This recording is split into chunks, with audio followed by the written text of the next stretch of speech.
why am I doing what I'm doing? What is it that I'm doing?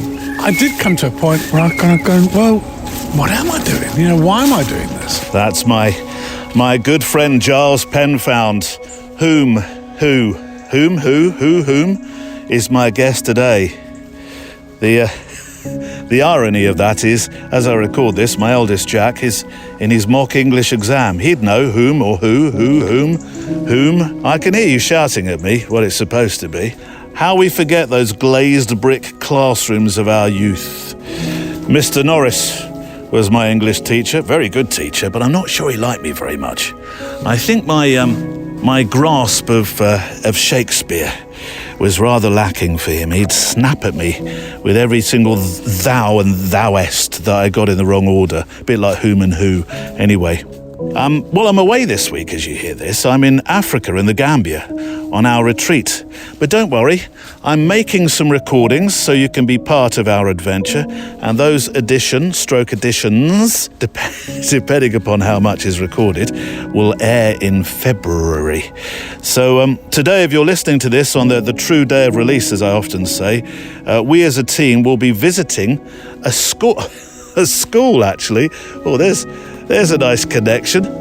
We're going to observe and experience, though importantly, we'll also be making photographs that the school will be able to use to show a record of day-to-day educational work. I'm looking forward to that. And later on in the day, we're at a place called Kachakali, which is one of 3 sacred crocodile pools used as sites for fertility rituals. Steady on, Neil. The place is under the watchful eye of a 500-year chiefly clan called Bojang, and it respects women who take a pilgrimage here to douse themselves in curative waters made sacred by the crocs, the largest being a 70-year-old male called Charlie, named after the tourist who first had the nerve to touch him. I don't know what they were thinking. You can touch the crocodile. In fact, the translation has rather mixed up its thous and thouests and whoms and whos, because touching is turned into caress. And I'm not quite sure I'm all in on this idea to caress a beast with a bite force bigger and more fearsome than anything else in the entire animal kingdom. Anyway, I've recorded 3 programs to cover my time away, and this is the second of the 3 today. 3 photo walks, 3 friends. This week, Giles Penfound, a former army photographer, a program recorded on Watership Down, where we talk about his beginnings as a photographer, learn a little of his time in the army as a photographer, with certainly some thoughts that, even though I've featured him before, and as I've said, I've made a YouTube film with him, there's certainly some thoughts that he has that haven't been aired before. We're going to talk about his new project, which has been in the making for 20 years. We're also going to talk about his absolute love affair with India and his plans to return. Plus, we talk about his deep love with the genre that is documentary photography. Today on the Photo Walk. I was introduced to just one of the most extraordinary, inspirational photographers I've ever met. A guy called Kev Capon. This guy turned my life around. That's what it's about. It's about the people. And that's why I love being a documentary photographer. Well, look, I call myself a documentary photographer because it's the 2 words which most readily describe what I do. I started this 23, 24 years ago. Not with that intention, but I started making stories. That long? Yeah. In and around where I live. I knew there was like this calling, this something was missing. And I don't make New Year's resolutions, but over Christmas I was thinking, well, what is it? Why am I, what's missing? And then I realised it's India. India's missing. 90% of what I do is not making pictures. 90% of what I do is about finding out the story. That's the voice of my friend Giles Penfound, and I walk with him today as my guest on the Friday Photo Walk. But before we both spend time with Giles, I'd like to thank you and our extra milers and mpb.com who sponsor this show and keep it here week on week on week. mpb.com is a website where you can safely buy and sell and trade quality used photo and video gear online and become a part of the circular economy. Now, the X100V that I've taken to the Gambia for the African retreat, and the same camera that I've used on many of the walks that we take each week. That comes from mpb.com.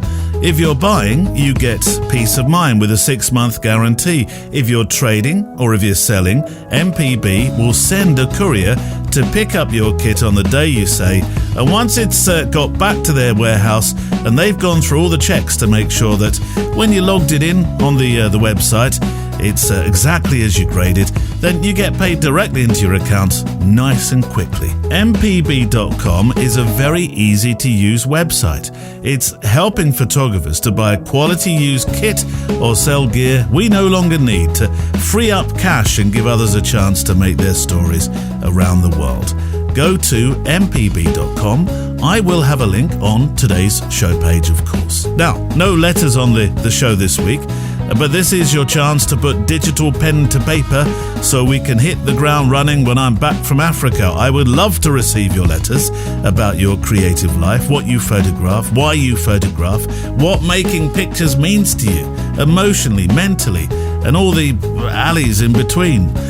Because that's what this show is all about. It's a show for those who find escapism and peace away from the noise of this world, putting miles under our feet and making a picture or two to remind us of where those footprints were left. So if you'd like to send in your stories and your pictures, send them to stories@photowalk.show. Stories@photowalk.show.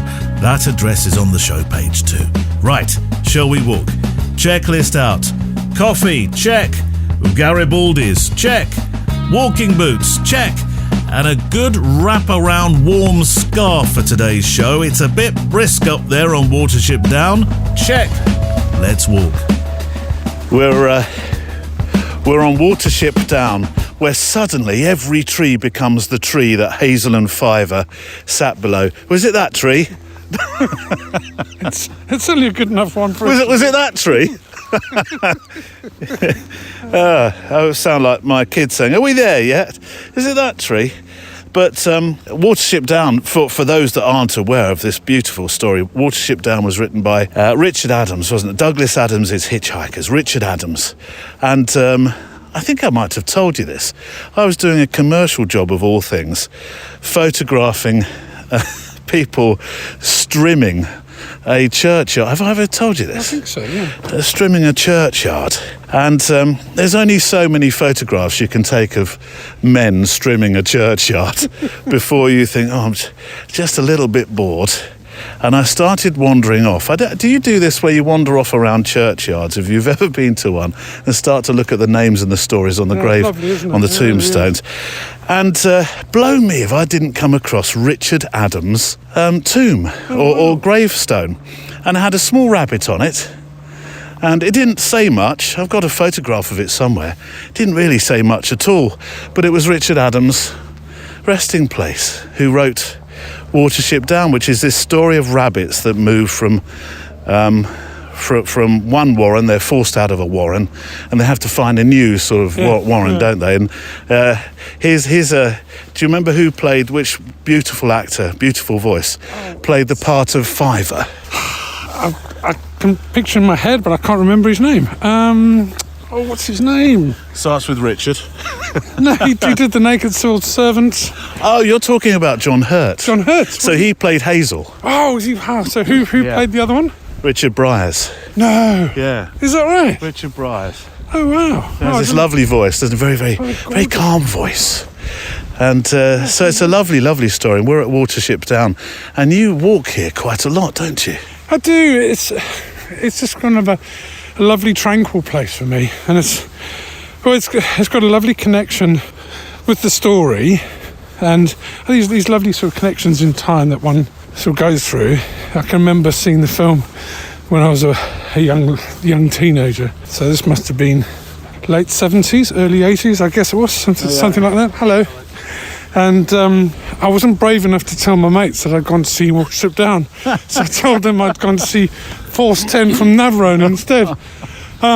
But those lovely connections that I now live in Wash Common, which is right near where the first warren was in the scope of the story. book, right. And then I found Watership Down, and it's just a lovely connection for me. I think it's a place that I come to fairly often for a walk with my dog, or it just sounds fanciful, but photographically it's like a sorbet between courses.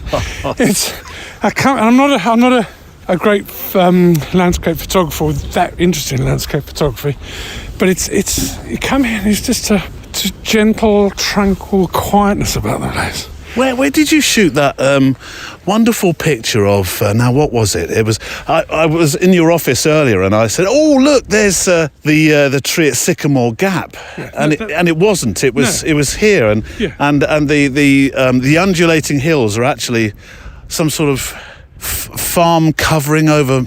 I think they're silage bales. I think that's what it says. So romantic. Something as romantic and as landscapish as silage bales. But no, that's right at the beginning of the walk where we started off, where we just came from the car. Right. So as we came through the gate and we walked down there, and so you can actually possibly see the tree from here. It's kind of in that direction. Yeah. But it's just the makeup of that. You know, when you see something, and it kind of strikes a chord in you, and I keep on coming back to that tree, and I keep on photographing it, and now when I see it, I always think of Mally with Mally's tree. Yeah, that's your tree. And then that's if I'd be so bold as to have my own tree, and I think Mally we must get him down because I think he'd love that tree. But no, the whole part of it is just, I think what I love about it, it's gentle and it's quiet and it's. There's not many people around, no. And there's an extraordinary history around here. Are these burial grounds in front of us? Yeah. So the one at the top is an I'm sure I'm right in this, an unexcavated Iron Age fort, which sits opposite Beacon Hill. Which is another Iron Age fort, which is, sort of called. This is at the southern base of the North Wessex Downs, and you can just imagine over the last 10, 15,000 years, whatever, of people who've been up here, two old mates back in the day, walking around going, "Hello, Ugg. Oh, I've got this fantastic new spear that I bought." My kids would think that we were actually around during those times. Look, you're talking about old war stories from the Iron Age. You're not that old, you cheeky sausage. But that tree, that, just to return to what I'm now going to refer to as Giles's tree, isn't actually just for the final time of the story of Watership Down, isn't actually the tree of Watership Down, is it? The actual tree of the story where the rabbits all end up and live out their days. Do you know that's on a farm? It's near here, but it's on a farm. Yeah, I've heard this, and initially I tried to find that tree and find the actual area. So on the map, Watership Down truly isn't where we're walking. No. It's the opposite end of where we're walking. But I've poetically taken the name because this area is much nicer, I think, and much more beautiful, and I've taken this to be Watership Down. So my apologies to any kind of factual references and all the rest. And I think this is so I've never seen.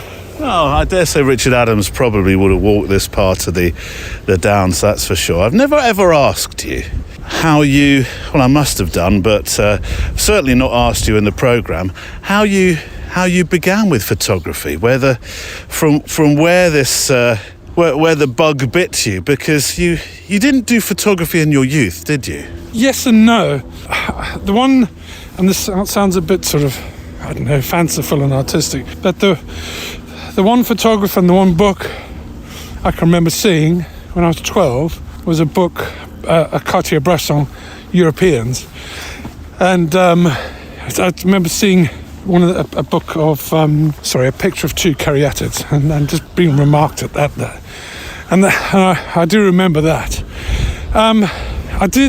I had a small camera. My godfather bought me one of those fantastic old Kodak Instamatics that used to slot the film into, I think the 110 format. Yeah. And I remember when I was junior school, we went to a beautiful town in France called Le Tréport, and I did a study of them. I won a competition for photography there. But going forward, I think I did like so many people did. I thought, I want to be a photographer. If I buy all this gear, I'm going to be really good. That is the way it works, isn't it? Oh, absolutely. I was just an absolute genius. Still waiting for it to work for me. You know, it's nothing like buying good photographic equipment from Kay's catalogue, which is what I did, and paying it back at about £1 a month. Kay's catalogue. You know, the longer the lens, the better the picture. And so, although I've still got my first sheet of negs that I ever took, I really learnt to take pictures. Yeah. And so much changed for me, as with my whole life, when I joined the army. And we went down to the Falklands in 88, 89, I think it is, or 87, I forget now. We did a 4-month tour, and I bought myself, when I was down there in the NAFI, a Yashica FXD quartz with a 50mm lens, and I taught myself photography. Because when you joined the army, you weren't an army photographer. You were an infantryman, weren't you? Yeah, no, that's right. Yes, I was in the Royal Green Jackets. I was a sniper in the Green Jackets, and just perhaps because the location, and I had the time, and also I had the desire just to take it slowly, just to learn again, which is what I did. So the camera that you bought when you were the NAFI is to explain this to those that aren't aware of it, is the Navy Army Air Force Institute. Right. So it's a shop. Yeah, it's a shop within the military that you can, well, certainly was then. You can buy your stuff. They sell the odds and sods. They also have a cafe. Yeah. And it's also a term, going to have a NAFI break. There's always a term for, when you're doing lessons. Gosh, I'll just have a NAFI break. Right. Can have a cup of tea and a pie or something like that. So that's where this all starts from, buying a Yashica from the camera from the NAFI. Yes. And then photography starts. And not a bad place in the Falkland Islands, is it, to start? I mean, I would imagine there's quite a bleak place, having said that, isn't it? This would be after the invasion. Yeah, no, so this was well after the invasion, but definitely not a bleak place. I mean, it's just it's extraordinary, absolutely extraordinary. The beauty of the landscape and the sort of, I won't say untouched because it's been farmed for a long time. Yeah, there's a rugged beauty to it. That's what it is, and I suppose there's a similarity to northern Scotland and the Shetland Islands and the Orkney Islands. It has that sort of feeling about it. But again, the landscape is just exquisite, and the wildlife, it's just beyond measure. It really is. I mean, we sort of go on these patrols, and you turn a corner into a cove, and you'd literally be walking amongst penguins of insert name here, and I mean, it's just phenomenal. But also the people. The people were just amazing people, resilient, sort of that frontier spirit. That's what I kind of thought. Really welcoming for us, looked after us. Yeah, and I loved it. I absolutely adored it. Really. And how were you, because you're a long, long way from home, and as far as I know, there's no Boots 24-hour processing, or maybe there was, processing chemist on the Falkland Islands in Port Stanley or something. But how are you processing your films? That was at the NAFI. At the NAFI, so right. send my films in and get, right. It's all done to the NAFI. There was an RAF photo section there, which I can't remember ever sort of getting involved with. I guess with us smelly infantry types. One of those green uniforms coming in. Don't want us anywhere near. But no, I would have sent it to the NAFI and just got prints done. They must have had something there. Yeah. Because I did get prints done there. But also, I was shooting the fabled Kodachrome 64. Right. Now, that was. I mean, I just. Are you getting unnecessarily excited? I'm getting very excited about. What was it about? Because it is the fabled film that you hear so many. I think Joe Morowitz has talked about this film actually with his colour work. What was it about this film? I can't describe it. The colour, the saturation, the difficulty of using it. Right. It's like using digital but on steroids. In as much as you didn't have much latitude. You probably had about, I don't know, 2 stops if you're lucky, latitude. You had to be spot on. Yeah, it did. And so it taught you, it taught me really well about exposure, about getting the right exposure. And it was expensive. So you buy a roll of Kodachrome 64 and it would have a prepaid envelope in it. And you'd send that away to, I think, it would process in France or America. Nice. And you'd get back the slides. And you get, the kind of the anticipation, the romance of it was just extraordinary. So this wasn't a naffy film? No, definitely not. No. I mean, I took down, I mean, I may have been able to buy it through there, but certainly wasn't processed through there. But I know when I got back, and I've still got quite a lot of the images left in my archive, seeing these images and seeing this stuff. And you know, the saturation of the colour. I mean, funnily enough, you know, because I don't shoot colour at all anymore now. But then it was the saturation of the colours. And what this film did, I mean, it's legendary for good reason, you know. Yeah. But again, I think in many ways it's just the simplicity of it, of making images being really, really restricted, because I didn't have any money to buy anything better. I mean, I was aware of Leica, but I never, what was I?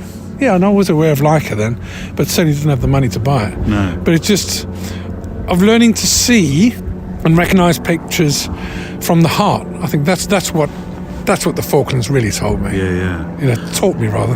I'm pretty sure that that was the film. I'm very sure that was the film that I used when I went to photograph.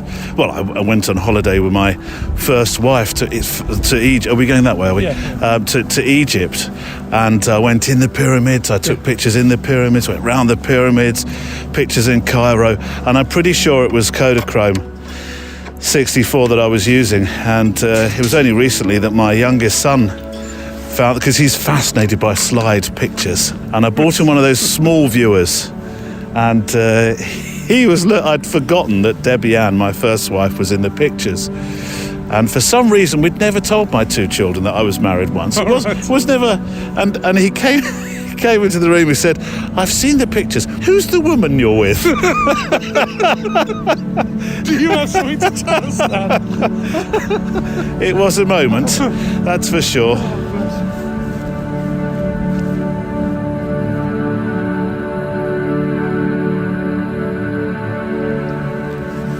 So you had your camera, you were photographing the Falkland Islands. At some stage, you make the leap from that camera being something you were practicing with and getting back into photography, and it becoming, you becoming an army photographer. Well, fill in the gap for me. It took a few years, but I very, very quickly realised 2 things. One was that I absolutely adored photography. Yeah. I really did. There was then, and there still is now, something about it that I know within myself, but I found very difficult to articulate, even to Nicola, my wife. Even now? Yeah, I could talk about it, but I can't fully articulate exactly what it means to me.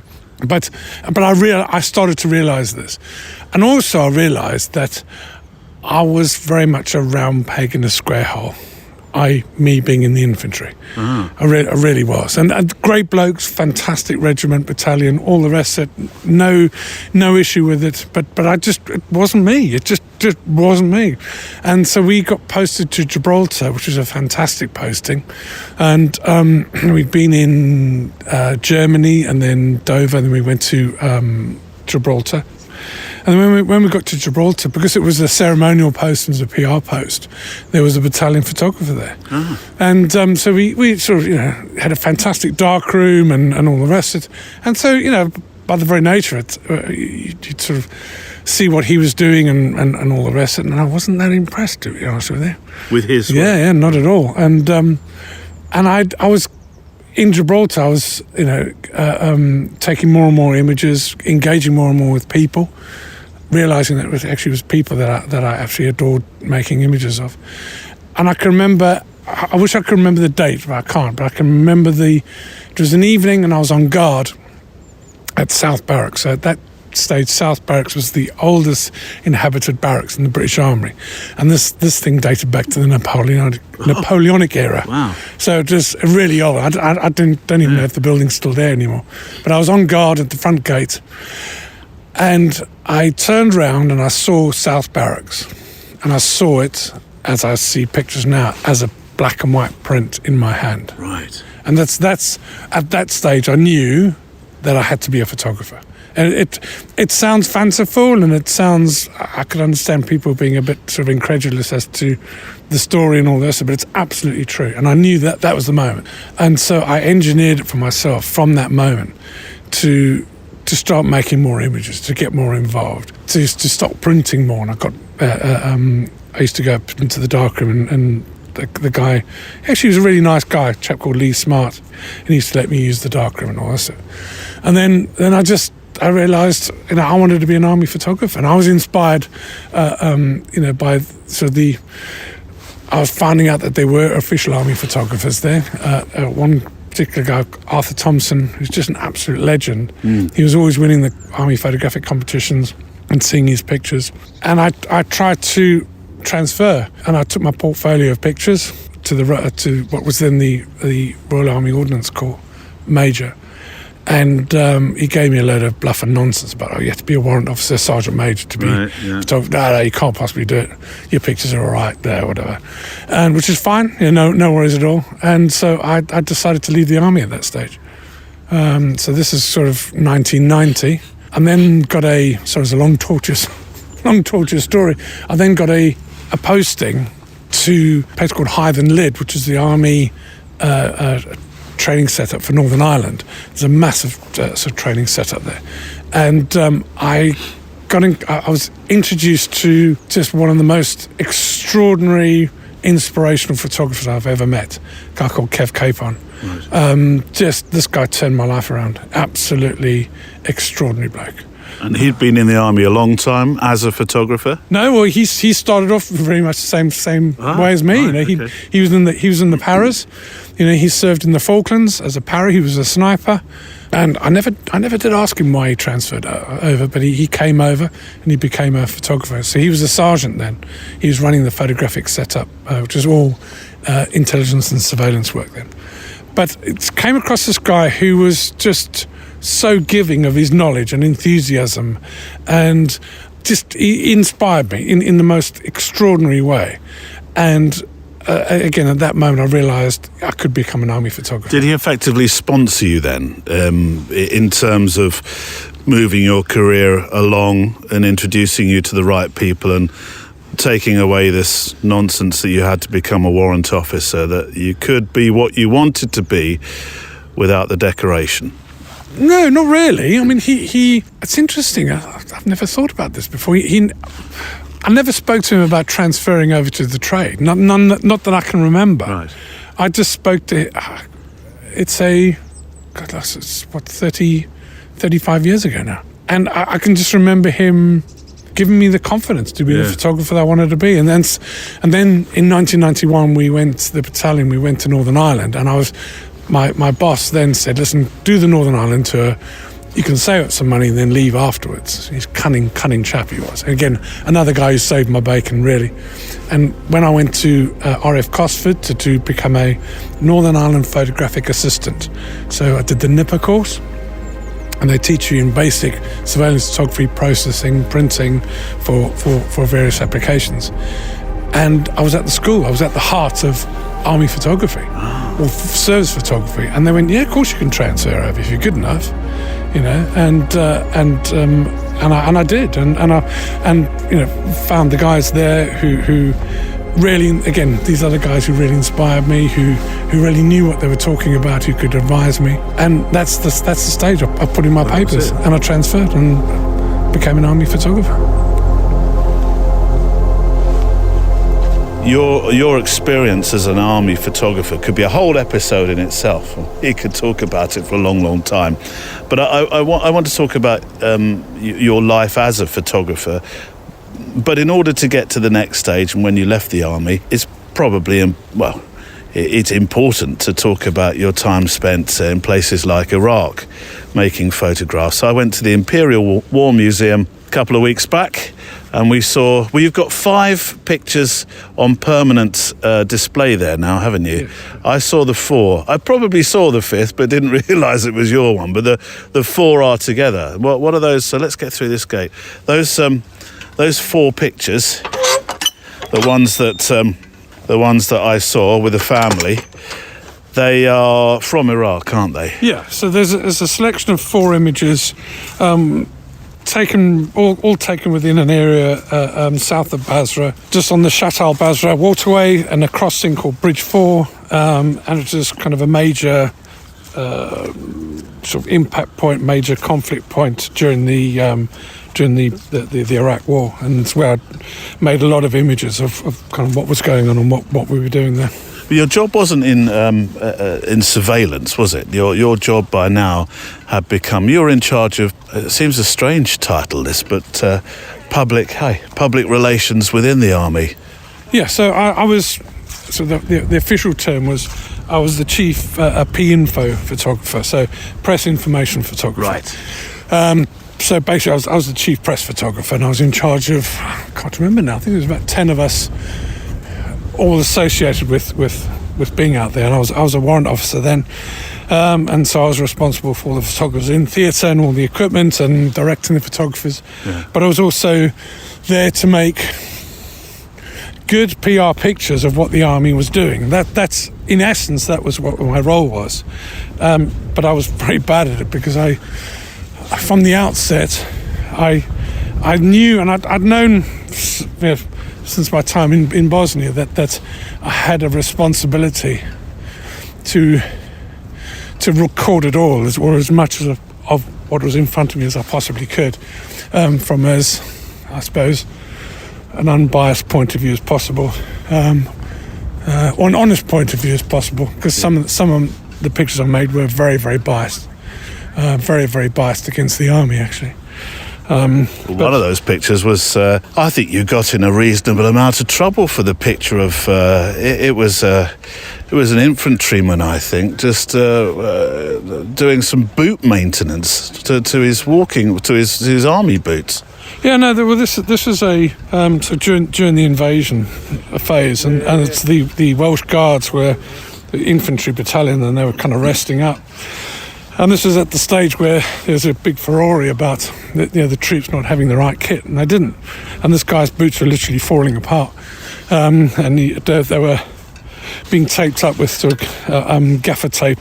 And so I made this picture of his boot hanging off. And for me, it was about, again, it sounds fanciful, but for me, it was about resilience and about the fact that he didn't give up just because his boot was falling apart. But the pals didn't see it that way, did they? No, God, no, they went absolutely bananas. But again, another and a beautiful example of the importance and the power of photography. You know, that's what it's about. Sometimes it is about upsetting people. You know, it's about just not bearing witness. You know, because when people say no, everything's fine, they got the equipment. You know, like I'm not going to say that I was the lone voice or anything as poetic as that. That's nonsense. But I've got pictures to prove certain things happened. Yeah. Now, whether people want to agree with that, that's up to them. But yeah. The bottom right-hand picture in the Imperial War Museum. Now, we were at the Imperial War Museum for one of the main reasons was that our Jack, our eldest, for his history, is doing something on the Great War, and also actually the Holocaust, because the Holocaust exhibition there, it's extraordinarily well done, and there's a particular picture there, which is that bridge. You mentioned the bridge a moment ago, and we've talked about this bridge before.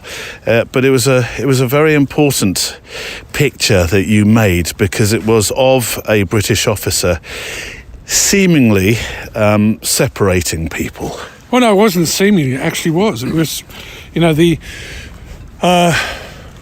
well, again, you have to be honest and open about this. Is the reason why they were separating people is because huge amounts of people were fleeing out of Basra, and there was a fear that the Fedayeen fighters, who are the people we were fighting against, were infiltrating these people. And so there's a good, I suppose, militaristic reason for separating men and women to weed out possible Fedayeen fighters. Problem with that is that, it sounds all good on paper, but when you see women and children being separated from their husbands, it's not good. It really isn't. And it's, And it hadn't been long since you'd actually been making your own series of pictures at Auschwitz, and that's where these two pictures and experiences collide. Well, yeah, and I've said in that film we made together. There are moments when you make pictures as a photographer that sometimes you can't separate. They all kind of work towards each other. And I made an image at the selection ramp at Auschwitz, Birkenau, and imagining then as a soldier how I would have behaved, and quite clearly, I would never be involved in that. Then all of a sudden, a number of years later, there I was in the middle of Basra, on the outskirts of Basra, part of a force attacking a sovereign country illegally, carrying out an illegal action for just morally repugnant reasons. And we weren't the SS, we weren't, it's all about degree, isn't it? But we were wrong, and what we were doing there was wrong, and we were brutalizing these people, and and what did I do? I did nothing. I did absolutely nothing. You made pictures. Yeah, and it's a moot point. It's something that kind of haunts. It does haunt me. It really does, because I was able to make the pictures, and it's is it Pyrrhic victory? Is that the one? Is that right? But it's. I suppose the issue that I have, and I will always have, about not saying something about what happened there to the people who are doing what they were doing is, I suppose, tempered sort of by the fact that I've got the pictures and I tell the story. So but it is what it is, isn't it?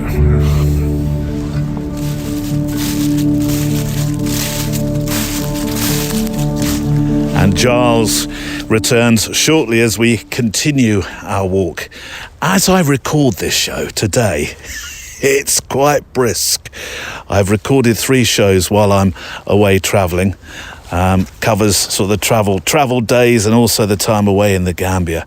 And so the temperature difference between the two countries will be, I think, reasonably extreme. Not quite as extreme as parts of the world, I know. But even so. Right, the assignment this month is resilience. And, it's a one-word assignment. One-word challenges will be the way this year. I'll be asking those who set the challenges, the assignments, to think of one word and obviously set a brief around that. And resilience, making a picture about resilience is the one that I've set. I've started up the challenges for this month, so good luck.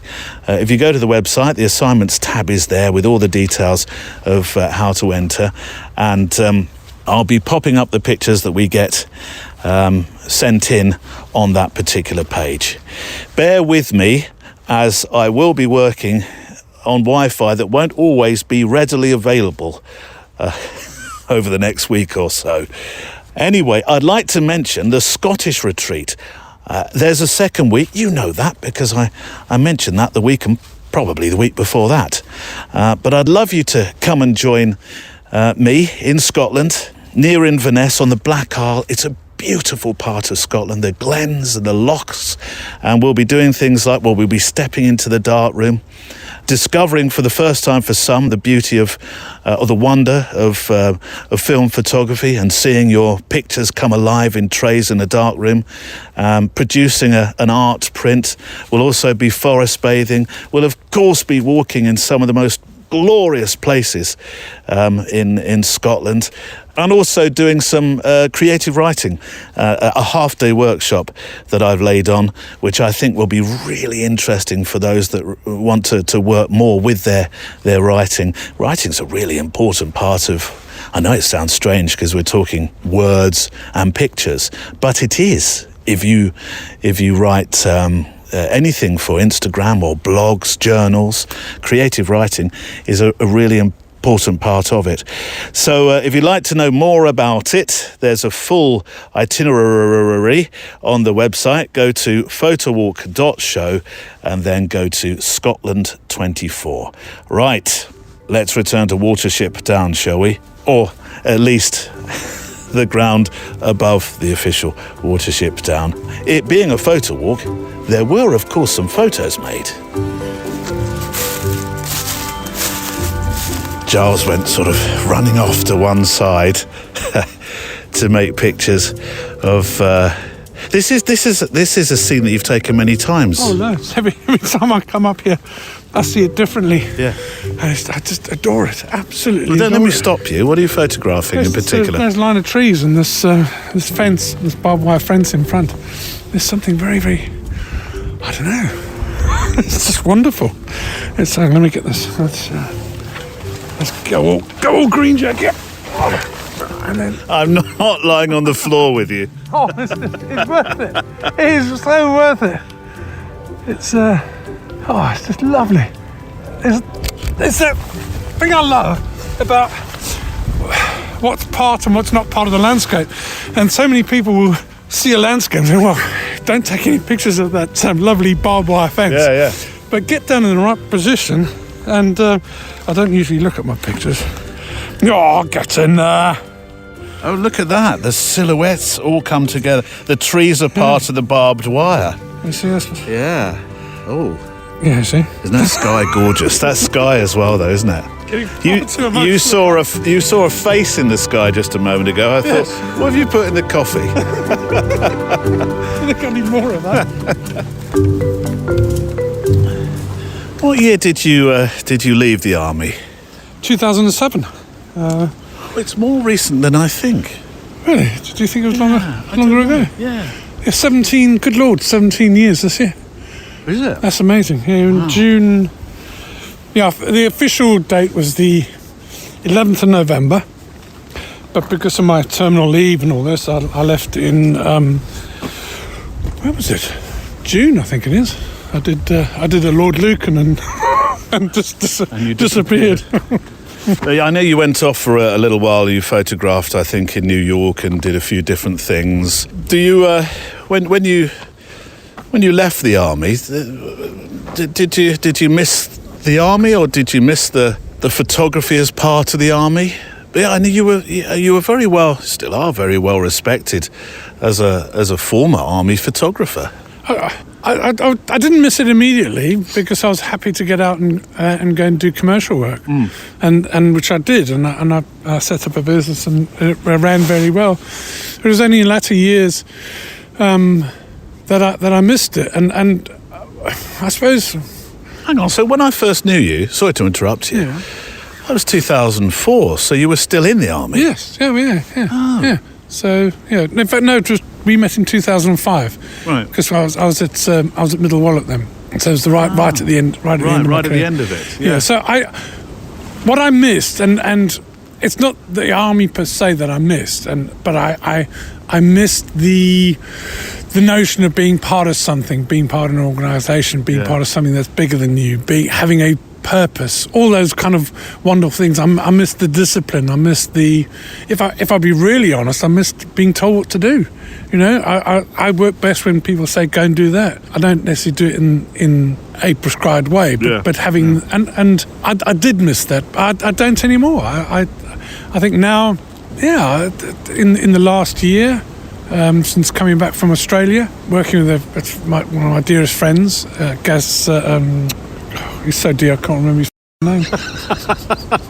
I must say it's very cold, and we've been having this problem walking along the path. Ramo. Gary Ramis. Yeah. See, I'll remember it for you. Dear Gary, as your deepest friend. Spent 2 months with the bloke and I can't remember his name. Anyway, so I spent some time helping him with a project. Yeah. And came back, not immediately, but then sort of started to realise what it is that I want to do. What is, where am I at the moment? What is my meaning? What is my purpose? Look, take the family and my absolute devotion for my family. Take that out of the equation, if that's possible. I don't know if people will resonate. This will resonate with people. You get to the point you kind of go, why am I doing what I'm doing? What is it that I'm doing? And I did come to a point where I kind of go, well, what am I doing? Why am I doing this? And I know now. I absolutely know with a clarity that I haven't known for a very long, long time. And it's just joyous. It's absolutely joyous. Because you flirted with wedding photography for a while. I mean, you worked with me actually on a few, or I worked with you on a few weddings. That didn't work out. It wasn't something that you necessarily, or maybe I've never been able to tunnel as well as you have. I don't mean that. I've had some terrific times doing it myself. We have a very different, a different view of weddings. It didn't work for you, though, did it? Well, the reality is that commercially, it's the best photography I've ever done, without a doubt. And it was great. It really was, because look, I did about 150 weddings, I reckon. I would imagine, being honest, probably 2 or 3 at a stretch, 4 had problems associated with them. The vast majority of people were just lovely, was. Yeah. And it was great and made some lovely pictures. But I got to the end of it. I got to the point where I remember walking to one of the last weddings I did into the bride's room, and I just thought, I did this exactly. I did this. Yeah. This is the exact thing I did last week. Yeah. I'm going to take the exact pictures I took last week.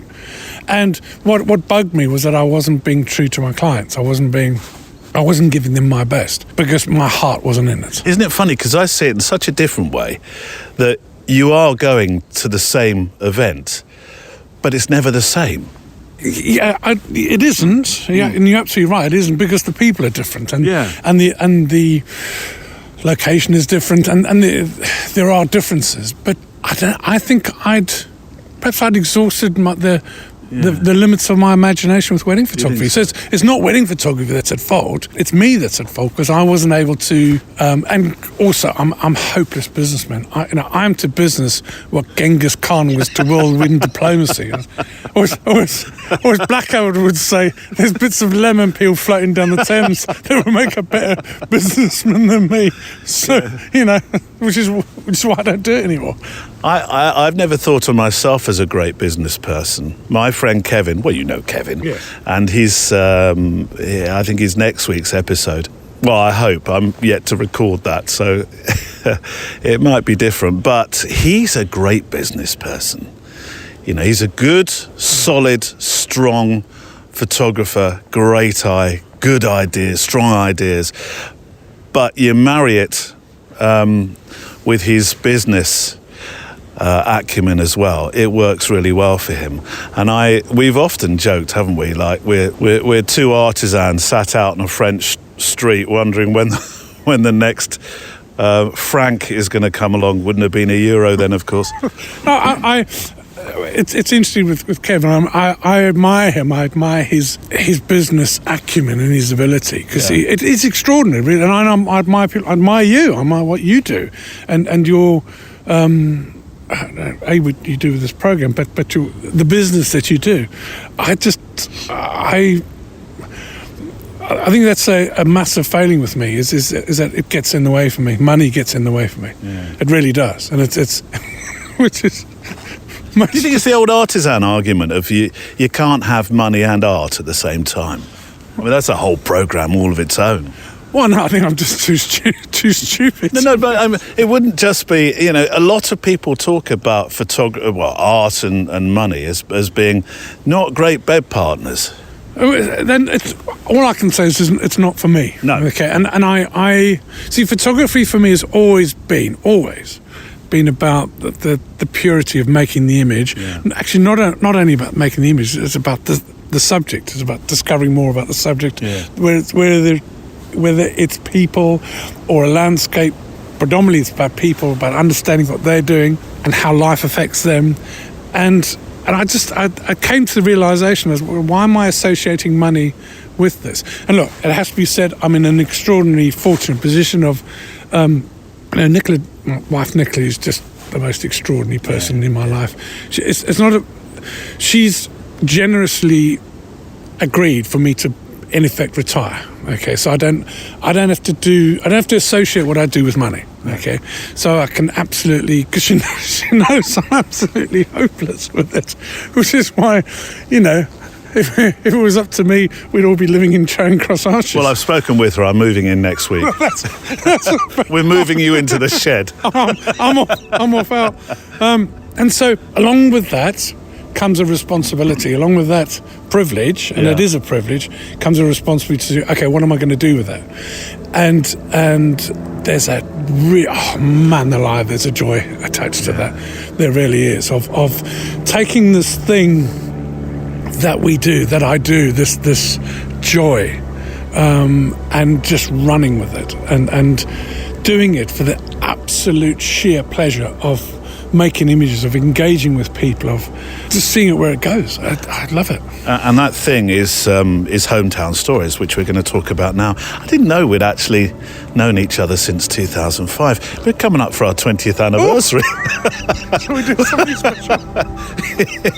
What's 20th? People will I can't remember. What's the 20th wedding anniversary? Leica. Is it a Leica? Yeah, we both get a Leica. Yeah, that sounds appropriate.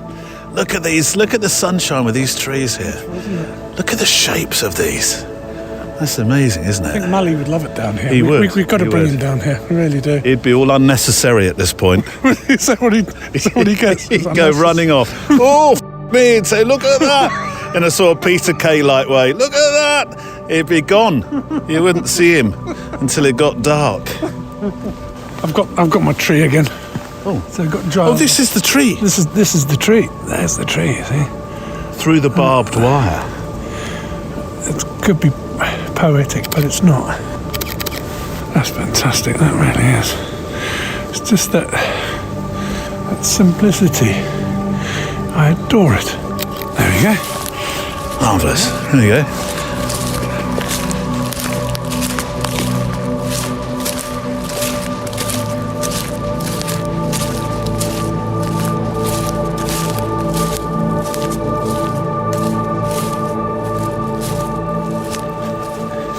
We should have recorded that bit. So, while the music played out there between bits, this chap approached and said, "Excuse me," in that kind of way.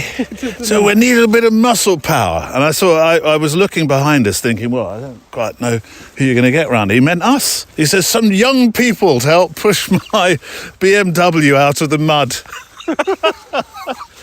And it was the guy that owns the biggest department store in our town. Jonathan Hobson. Bless his heart. Yeah. It's very nice. It's weird, isn't it, how the Germans built the BMW. You made the point. It's not my point, it's your point, about BMWs. Yeah, fantastic cars. Yeah. And they can't get out of a sort of wet custard. It's just, bless their hearts. That was a very funny moment. I did have this because he was stuck in mud. I did have this. I thought, this is going to end up with myself and Giles absolutely caked in mud, because he was in the mud and he's saying, could you push me out? And I was thinking, yeah, but your rear wheel is in the mud and I'm on the side with Giles that's got the mud. Thankfully, we managed with that. I think it was the young chap who was with us. I think he was the one who did all the hard work. He did the pushing. We didn't do it, did we? We just added flavour to it. No. I certainly was. I was certainly not giving much to the battle. That would have been you'll like this. That would have been a good hometown story. Oh. Yeah, sorry. Good link. So hometown stories then. So this is where you're at now, and you've been at this for a while actually, but you've used the word flirted with it, and now you seem to have it's been excuse the photographic pun, but it has been a sort of developing idea, hasn't it, for a while? No, it has. It's, I suppose in reality I started this 23, 24 years ago. Not with that intention, but I started making stories. That long? Yeah, in and around where I live, of Newbury. But what I realised was that in order to make meaningful pictures and stories, I don't need to travel away. No. There is a part of me that will still travel away, but that's for something later.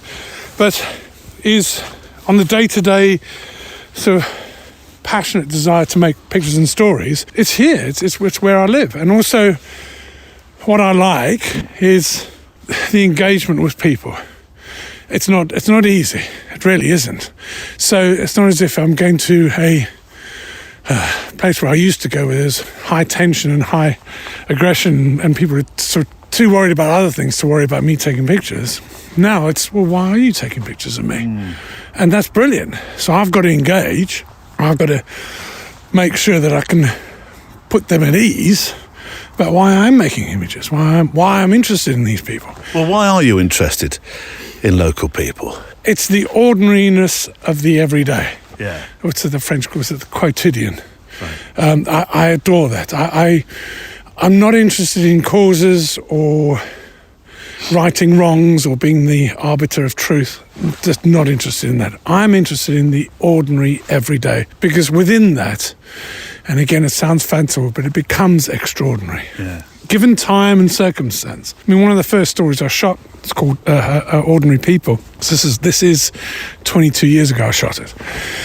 And you look back on it now, things is just, there's that slight difference. You know, there was no mobile phones. There's, you know, just the attitude. There's a difference, but also just to say, these were the people that existed there at that time.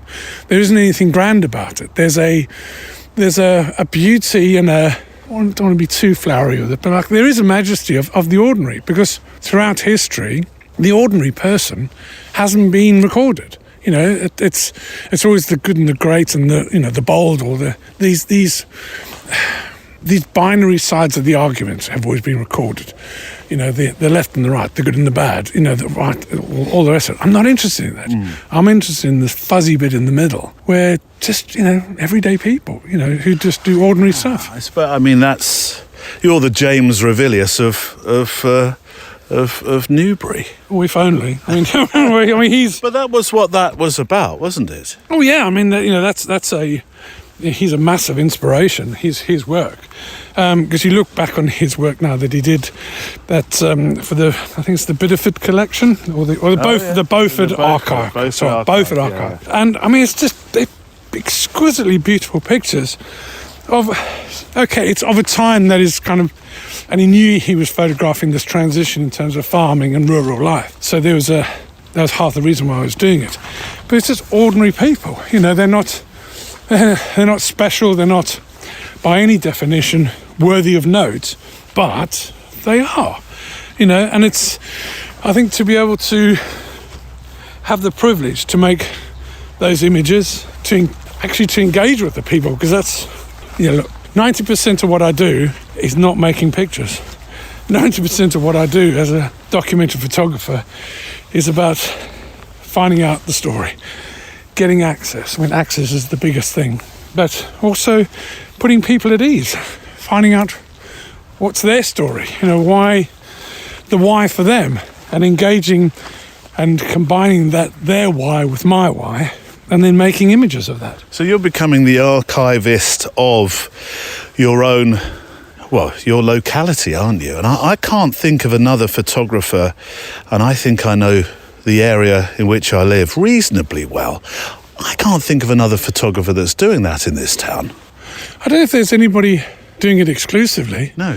And again, see, what I'm not bothered about anymore is I'm not doing this for fame, fortune or notoriety or whatever. I really don't care about that.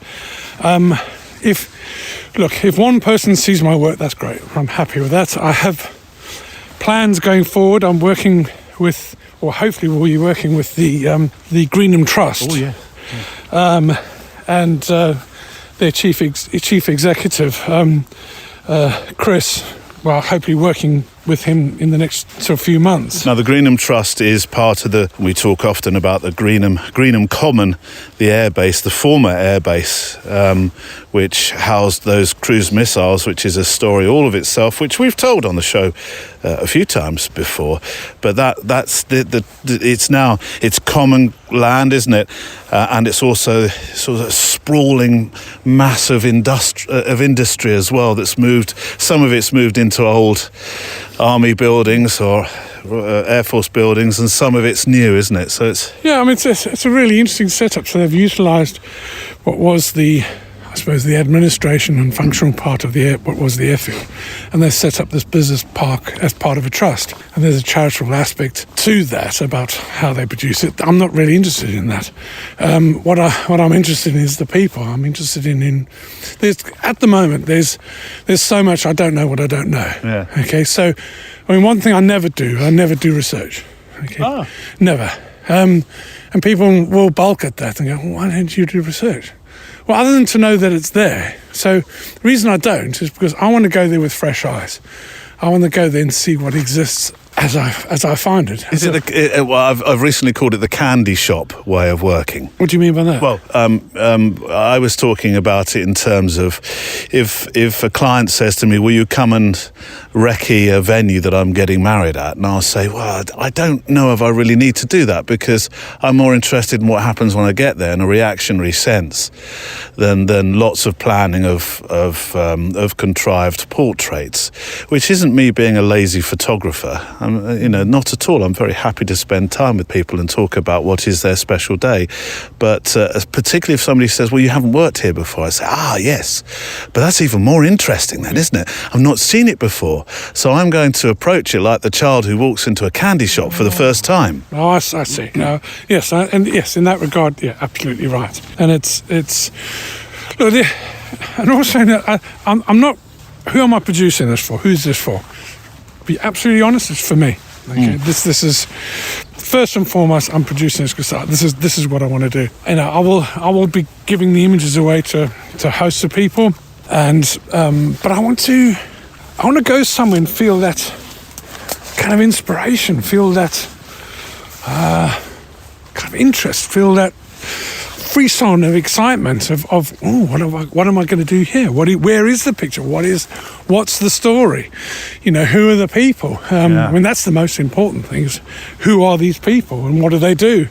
And again, it's not about the truth or telling their story. I'm not telling their story at all. I'm making stories in reaction to the people that I meet, and so, rather than it being a rehearsed, scripted affair, I'd much rather it be this horrible term, organic and kind of free, and if I get the pictures, I get the pictures. If I don't, I've got to work harder.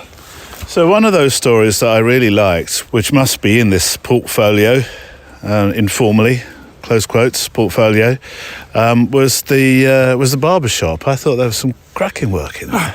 They were great. Yeah. They were absolutely great.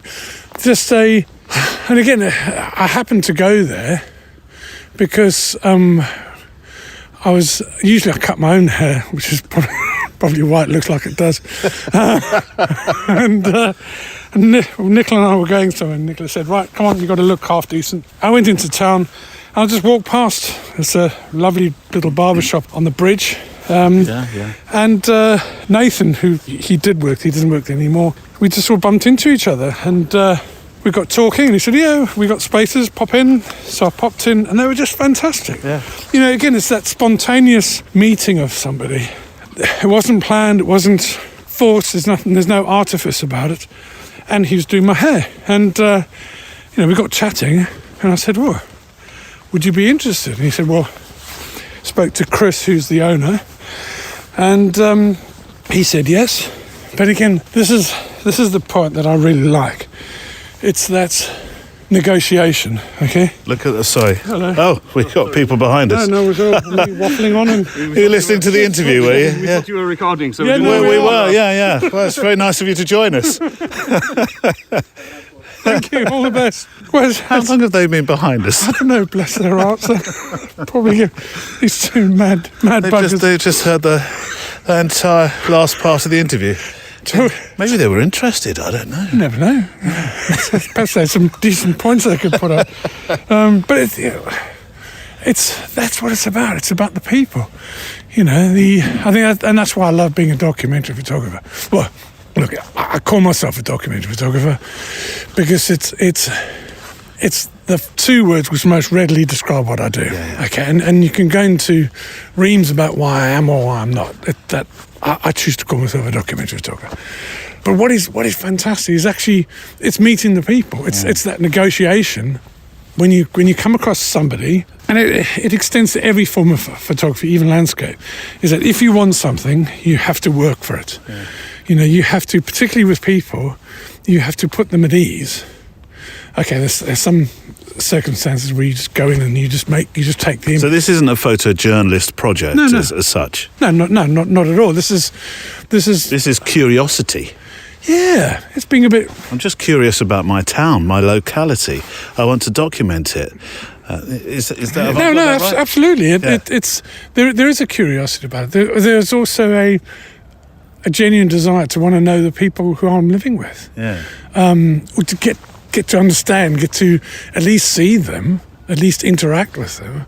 And the barbers shops, and they're called the B-side barbers because they sell records there as well. Oh, do they? Yeah. So, and Chris would, in between cutting hair, you'd do a bit of DJing and all that stuff. But these super cool guys who they did BMX biking and all that stuff. So, just massively cool blokes. Wow. But they cut hair.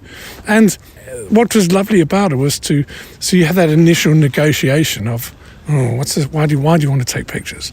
And so you got to present yourself in a way that's non-threatening, that is very, very honest, absolutely. Excuse the expression. And what do you say then? Yeah, I just tell them exactly what I do, and I from the get-go I say I can only deal in terms of honesty. I can only, and that's the only way I can work. But when I say to people, why do I want to take pictures? Because I'm interested. Because I find what you do fascinating. Whether it's an initial picture, you can see somebody on the streets who may like their shoes. You want to take a picture of their shoes. You just be honest with them and say, I think your shoes are fantastic, or I think what you're dressed like is brilliant. Yeah. I think that's the problem a lot of people have when they go to make photographs of people. This is a new subject of its own, I know, but the breaking down that barrier of saying to somebody, can I make you a picture?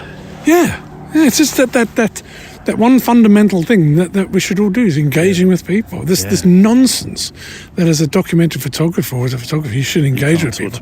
Absolute hogwash. Well, I suppose there is a candid photographer, and there's some people that like to photograph purely candidly. And you're looking at me in a way that you don't... Sorry, I think most times that's a cop-out.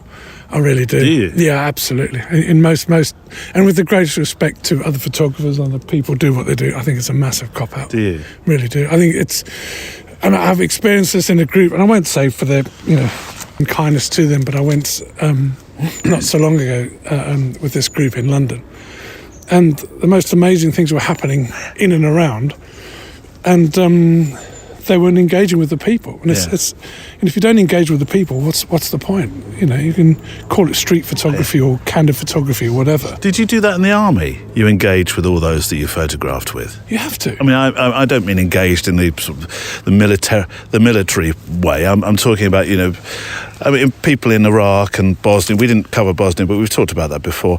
It's a massive part of your life, a very important part of your life. But were you? I mean, there were some particularly difficult moments there. I suppose you were engaging with those people, weren't you? You weren't just...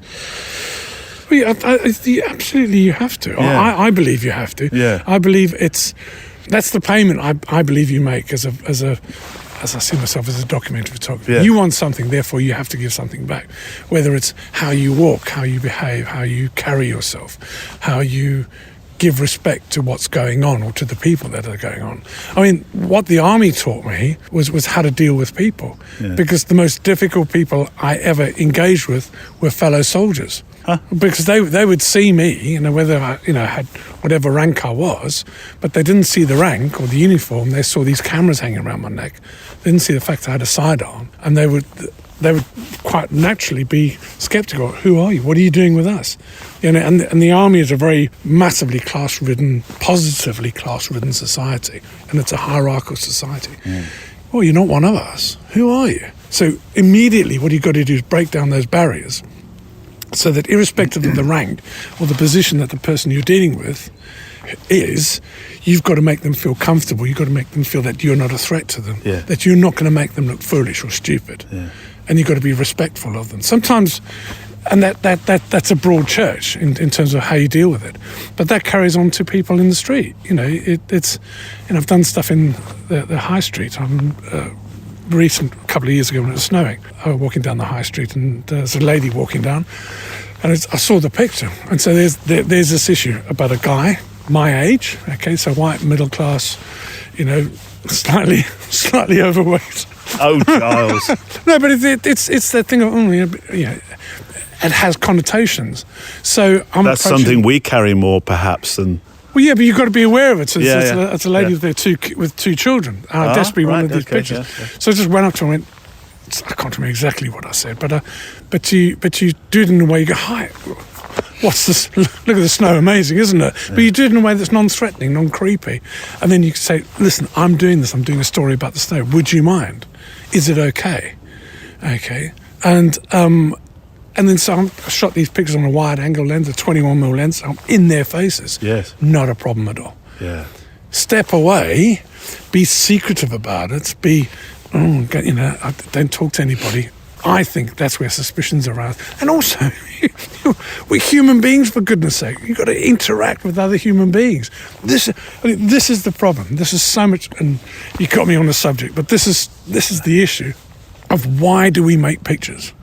Okay, and I think it goes back to our caveman era of making pictures on the wall. Yeah. Okay, scribing a mark on the wall. It's about interacting with our fellow human being and telling stories of the world we've seen. But if we don't talk to each other, if we don't engage each other, what's the point? You know, there's a huge synchronicity, I hope that's the right word, here. And this is almost like jigsawing very well our conversation, because when we talked a little bit earlier about how long we've known each other, we met first of all because I was photographing a project called The Best of Newbury. There was a company behind it called The Best of Newbury, and I sort of allied myself to their company, and I thought, well, I'll make pictures of people that are in Newbury, and I'll call them The Best of Newbury. And that was meeting people, engaging with people and photographing people. And I remember some of the people I met all those 19 years ago. Wow. It's 19, isn't it? Yes. 19 years ago, meeting, for example, the lady that still sells The Big Issue on the bridge. Do you see her? Yeah, absolutely, yeah. She was doing that all those years ago, and she's still doing it now. And another person I photographed for that particular exhibition, who we met about 20 minutes ago. Wow. No way. Jonathan Hobson. Jonathan Hobson, good. Because he owned then, he doesn't now, but he owned then the big department store of the town. Isn't that interesting? Isn't that funny? Isn't that interesting? Yeah. Look at this, by the way. The sun striking this wiring that's snaking around towards us. Just beautiful. Isn't that great? Sun's beginning to go down now. Right. What way are we going? Where do you want to go? Up or down? Back? Well, happy to go up. Should we go up a bit further, talk a bit more, and the sun's beginning to set, and we can slide all the way back.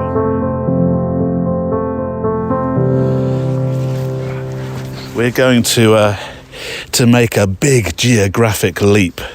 Having talked about your life now becoming this, mission almost of recording your locality, where you are, where you live geographically. There's another part of the world that you absolutely adore, and you photographed there, and you made some extraordinary stories. It's quite a few years ago now when you first visited India to photograph, and you're itching to go back. Yeah, in fact it's exactly 10 years ago this year. Is it? That I was last there. And wow, it was there's something about India, again, I can't describe. I wish I was more poetic. I could describe it better. But it's one of those places that just got into my heart and soul. It is just truly one of the most magnificent countries I've ever visited, bar none. Absolutely bar none. Everything about it was just. People have talked about it being an assault on the senses, and it truly is. But I just adored it, absolutely adored it. Then I was there 10 years ago with my very good friend of mine, Giles Tyson. I was working on a course with him. Oh, yeah. And spent a week with him there, and then I stayed for a week and just made some stories and just engaged. And so I was obviously fully committed to hometown stories, absolutely, that this is what I'm going to be doing. But there was like this calling, this something was missing. And I don't make New Year's resolutions, but over Christmas I was thinking, well, what is it? Why am I, what's missing? And then I realised it's India. India's missing. That's what I need to get back to. I think you feel the same way as I feel about the Gambia, funnily enough. Yeah, if it's what I feel about India, I can completely understand. I really do. Yeah. The everything about it, there's everything you can ever want there, or certainly for me. But the difference is so that my work there and my stories there, this is where the whole idea of documentary falls apart. I'm not going there as a documentary photographer. No. I'm not. I'm going there absolutely as a tourist. I'm going there as a wide-eyed, impassioned, inquisitive tourist who just wants to engage and find out more. So yeah, I'm hoping to go back this year.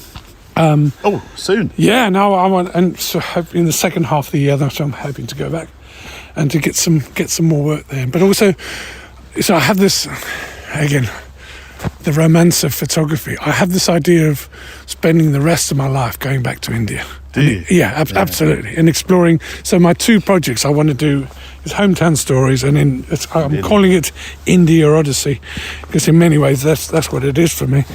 I'm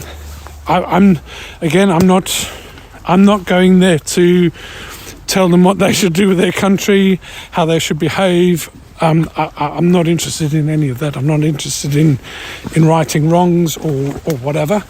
But I'm interested in the people, and I'm interested in, it's just this extraordinary place and these extraordinary people. You made some, the 10 years ago when you made those pictures first time, one thing you did is something that I'm extremely jealous about, which I've always wanted to do, and probably because my dad watched the Great Train Journeys, and that would be a son and dad moment, that programme. So you made you made a Great Train Journey. I mean, there's a lot more of their rail network to explore. Where did you go? You went from, was it Mumbai to? No, this is from New Delhi to Jodhpur. This, in fact, it's interesting. You should mention that program, because this is where this fascination with India started with me. Wow. Was from a program called the Great Railway Journeys of the World, and I can remember seeing a program. It was a chap did a trip to Deccan. The Deccan province, where the Deccan traps are, and I remember seeing that in.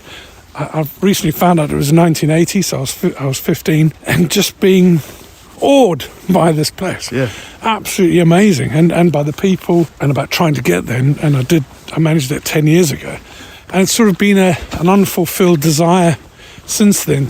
I've always said I've got to go back, but I've just never had a chance. But now I'm going to make that chance. Yeah. So when you're there, will you be doing more portraits? I know you've said you're not going with any real purpose apart from having your tourist eyes, as you said. But you did make some striking portraits when you were there. Yeah, and I'll be open to everything, to be honest. Everything within the range of what I do.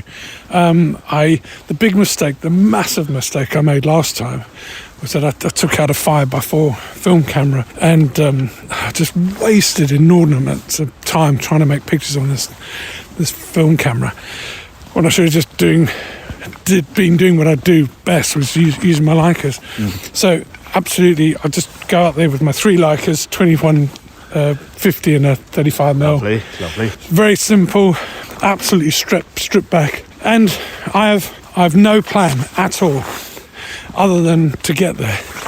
So when I get there, then I'll start making pictures of how I react to it. Lovely. And so, the I even know, and now I've even planned it, that there'll be a series of books which will be called India Odyssey, and they'll just be volumes of pictures. It's an empty volume at the moment because you don't know what's going to be in it till you arrive. Yeah. And that is the most amazing thing about what we do, isn't it? Yeah. When we open our... what does Marissa Roth say? Open your heart and mind, I think she says. Yes, I think so. To what will fall before you without going with too much of a plan.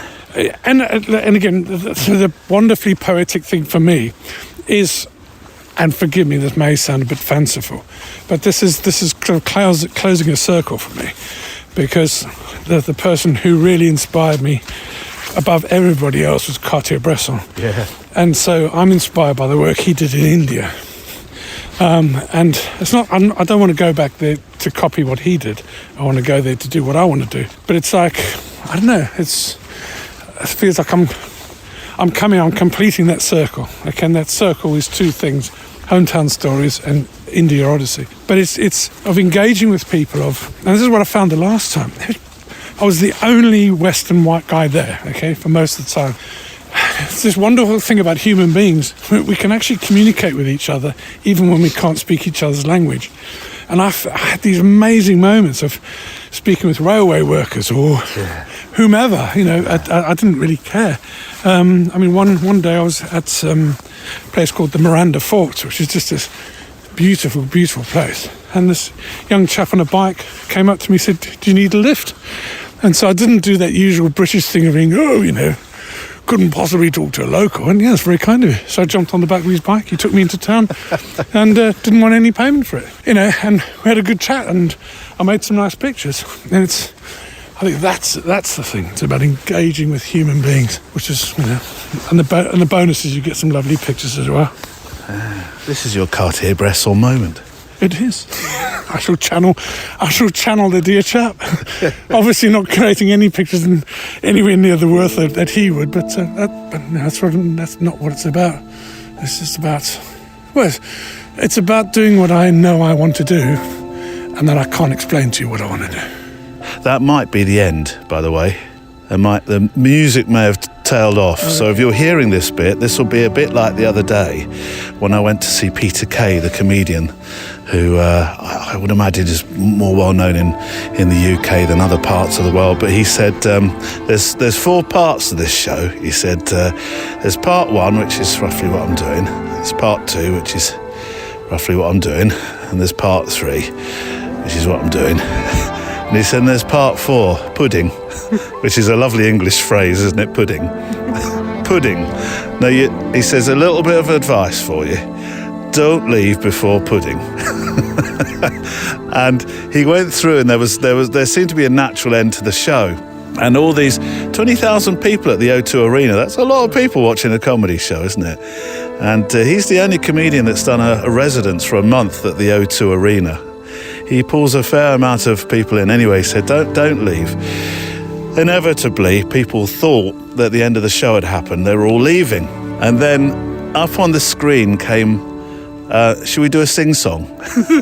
And everybody was like, oh, hang on. Should we go back to our seats? And you could see this sort of people thinking, oh no, we're walking now. We can't stop. Keep walking. And he said, are you ready for pudding?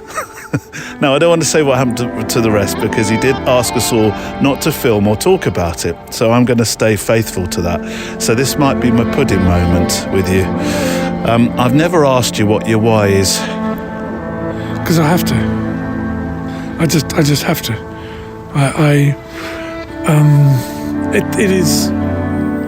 It is the thing that keeps me going. Other than my family, so take my wife and my daughters out of this, okay, and my closest friends. This is the thing that keeps me alive. This is the thing that the reason for me. It is everything for me.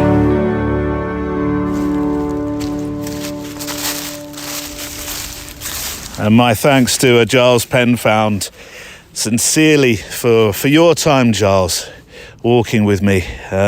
and Watership Down. An absolute joy to spend time with you as always. I so treasure the times that we spend together talking about photography. I really do. Next week, I visit me old mucker Kevin Mullins, as they used to say in music halls, who made some, I think, reasonably large life decisions in 2023, and we talk about those. Here's a few moments of that show to come. The bookings came in the second year. I think I mentioned that first year I did 15. Second year I did 69 weddings. And then after that second year, sat down again with Gemma, and she was like, if you do that again, if you work like that again next year, I'll be divorcing you. Ooh. I feel like a lot of people see social media as a marketing platform and forget the word social. Now, if you can't wait until next Friday and you want to walk a little further together, then the Extra Mile edition number 73 is out. It's waiting for you. A friend of the show, Mally Davis, shares a story of a picture that was his light bulb moment for 2024. And also it's a letters week. So the comments and the letters that you've been sending in, much like we do on the Photowalk show, although this is for the extra milers, I'll be going over some of the thoughts and the words that you've sent in. So a letters week, and also, well, we'll talk about pictures that make a difference to your life.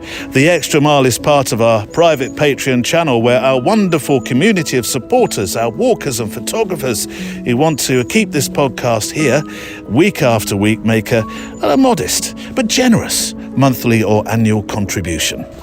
Our PS to the show is to come, but before that, we need a play-out song just to make some final frames to. I'll think about what's been said today.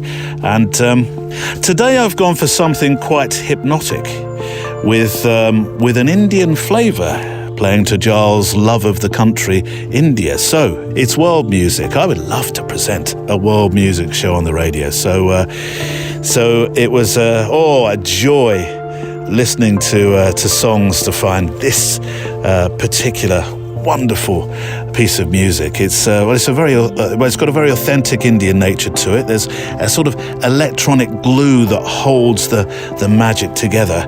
It's by Prashant Naidu, and it features the voice of Harshini Iyer. It's called Calm Mind. Now, if you're able to, like I did when I heard this, several times over actually. So this works on a walk, perhaps not if you're driving. No, not at all if you're driving, but if you are on a walk, close your eyes and let this melody take you far, far, far away.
wonderful voice of Harshini Iyer, a calm mind. Isn't that just beautiful?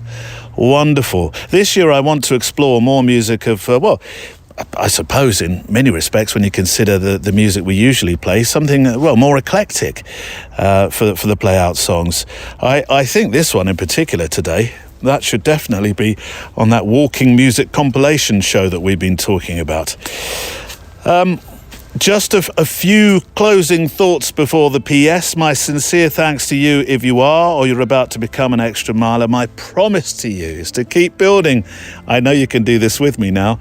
This community of kindness, a safe place to share our thoughts about this thing that we do and we love, photography and walking. Now on the show page, you'll find some handy buttons.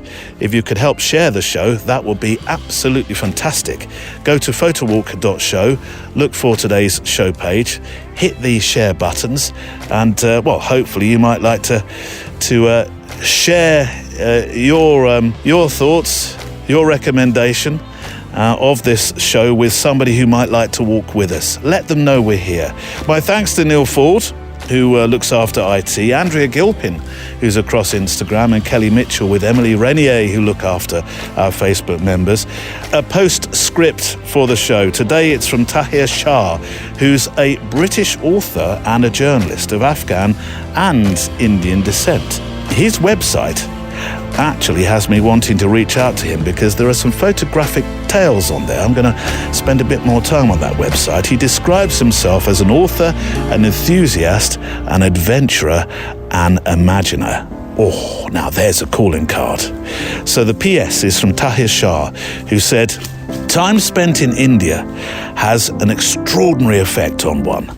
It acts as a barrier that makes the rest of the world seem unreal."